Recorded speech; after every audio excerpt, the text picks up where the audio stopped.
La Chine a officiellement lancé son premier fonds d'investissement dans l'assurance au sein de la zone franche de Shanghai. Les fonds proviendront de compagnies d'assurance et seront utilisés pour soutenir les infrastructures et les transports. Tout de suite, plus de détails dans ce reportage. De l'argent frais arrivera dans les investissements qui concernent l'économie réelle. Le secteur de l'assurance en Chine va contribuer à l'approvisionnement du fonds avec l'objectif d'un usage à long terme et d'un capital stable qui permettra d'appuyer le développement des services publics du pays.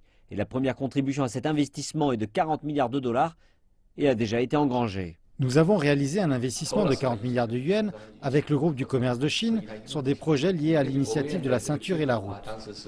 Nous allons également contribuer à la construction d'infrastructures et à la rénovation des villes en état de délabrement, et cela suite à l'approbation du Conseil des affaires d'État.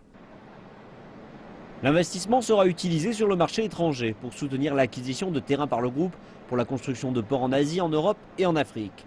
Le capital permettra également de renforcer le capital de projets de gaz naturel liquéfié pour aider avec les demandes en énergie de Chine et dans les pays situés le long de l'initiative de la ceinture et de la route.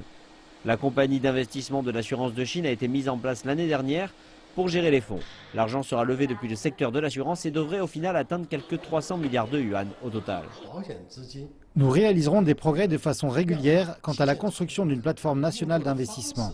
Nous nous reposerons sur les avantages du financement à long terme du secteur de l'assurance afin de mieux servir la stratégie du pays ainsi que le développement de l'économie réelle.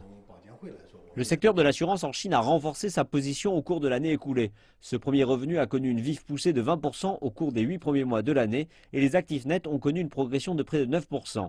Les régulateurs ont déclaré que les compagnies d'assurance avaient besoin de maintenir une croissance saine et de s'adapter à la nouvelle situation alors que l'économie du pays opère des changements.